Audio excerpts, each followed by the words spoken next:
ऋतुजाच home vlog मध्ये तुमचं खूप खूप मनापासून मी स्वागत करीत आहे. चला तर आज आपण बघणार आहोत आलू पराठा कसा बनवायचा. गरमागरम आलू पराठा आणि पावसाच्या धारा, वा काय मस्त लागते ना. आलू पराठा बनवण्यासाठी मी इथे 2 वाटी गव्हाचं पीठ घेतलेलं आहे. त्यामध्ये टाकून देते आता चवीपुरतं थोडं मीठ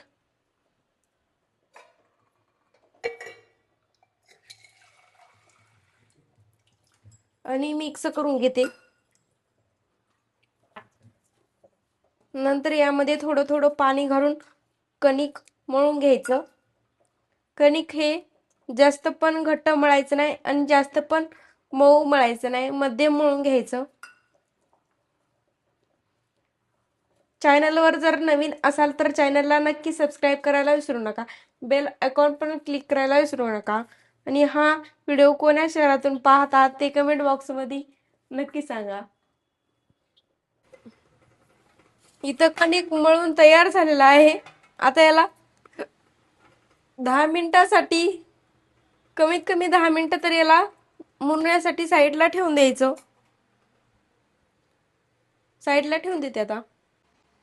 मी इथं 4 बटाटे उकडून साल यावरली काढून घेतलेले आहेत. इथे आपल्याला पराठ्यामध्ये घालण्यासाठी, सारण बनवण्यासाठी, तर हे बटाटे मी आता खिसणीने खिसून घेते, किंवा तुम्ही मॅशरनं मॅश केले तरी पण चालतं.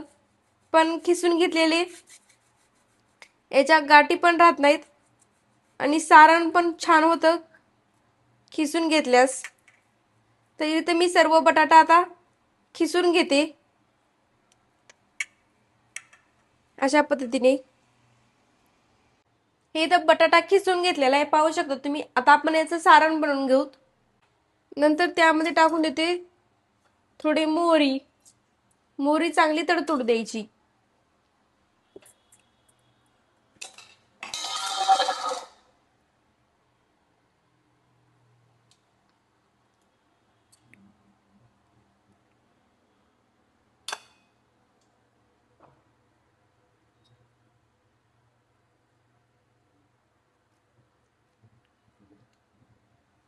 मोहरी तडतडली की त्यामध्ये टाकून देते अर्धा चमच जिरे.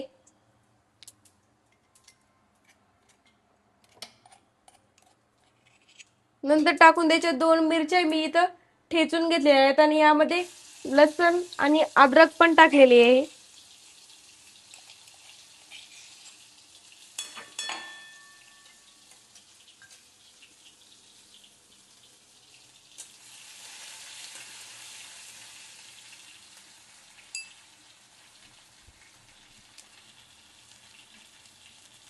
नंतर टाकून देते थोडे धने मसाला, थोडी हळद,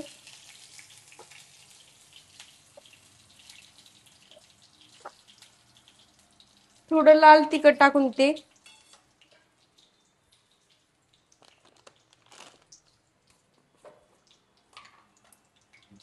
नंतर टाकून देते थोडा गरम मसाला,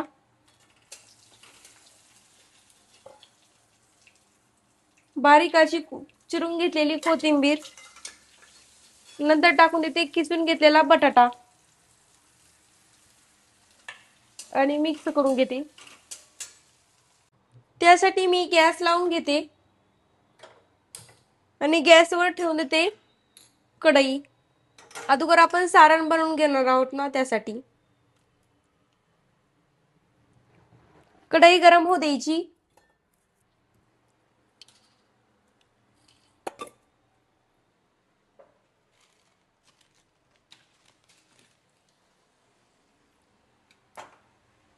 नंतर त्यामध्ये टाकून देते तेल.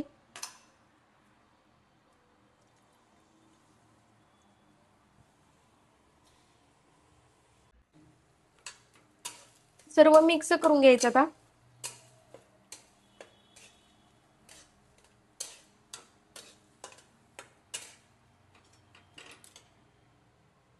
नंतर त्यामध्ये टाकून देते चवीप्रमाणे मीठ. परत मिक्स करून घेते आणि आता गॅस बंद करून घ्यायचा आणि हे सारण थंड करून घ्यायचं. त्यासाठी मी इथं कणिकाचा छोटा गोळा तोडून घेते.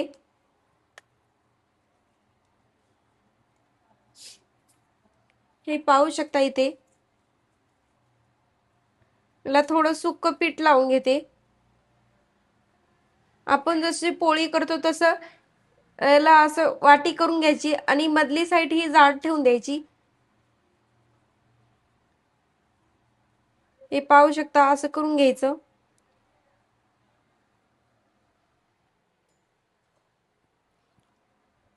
नंतर याला थोडं तेल लावून घ्यायचं आणि थोडं सुकं पीठ लावून घ्यायचं यावर. आणि सारणाचा असा गोळा करून बनवून यामध्ये ठेवून द्यायचा. नंतर हे कणिक असं दाबून घ्यायचं. हे पाहू शकता तुम्ही. आपण जशी पोळी लाटतो तसं.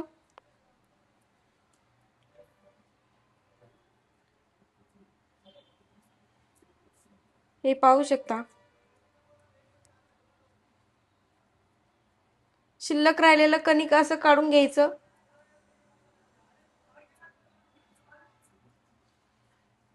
नंतर थोडं खाली सुकं पीठ लावून घ्यायचं. आपण जशी पोळी लाटतो तशी हे पराठा लाटून घ्यायचा.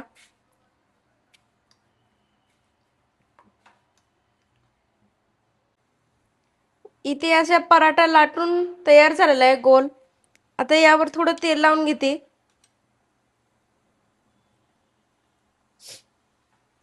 आणि पॅन पण गरम झालेला आहे. आता त्यावर मी टाकून देते. थोडं पॅनला पण अगोदर तेल लावून घेते.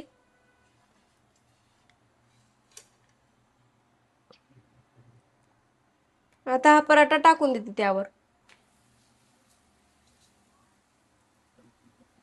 खालची साईड करपूस होईपर्यंत भाजून घ्यायचा.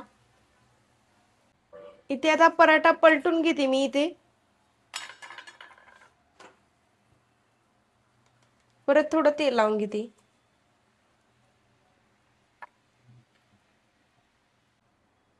पराठा फुगायला पण सुरुवात झालेली आहे.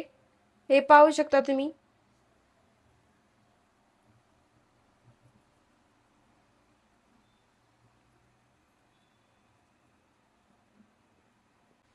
आता खालची साईड भाजून घेते.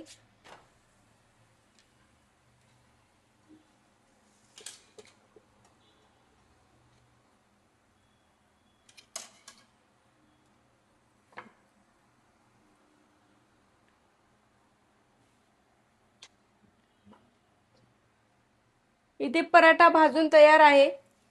आता मी याला काढून घेते प्लेटमध्ये. इथे तयार आहे आपला असा गुबगुबीत आलू पराठा. आता दह्यासोबत खा किंवा सॉस सोबत खा, ते तर सांगायचं कामच नाही. कशी वाटली रेसिपी कमेंट बॉक्समध्ये नक्की सांगा. व्हिडिओ आवडला असेल तर लाईक करा, कमेंट करा आणि चॅनलला सबस्क्राईब केलं नसेल तर नक्की करा. व्हिडिओ पाहिल्याबद्दल धन्यवाद. भेटतो अशा साध्या सोप्या रेसिपी सोबत. तोपर्यंत बचत राहा, खुश राहा, आनंदात राहा आणि एक महत्त्वाची गोष्ट खात राहा.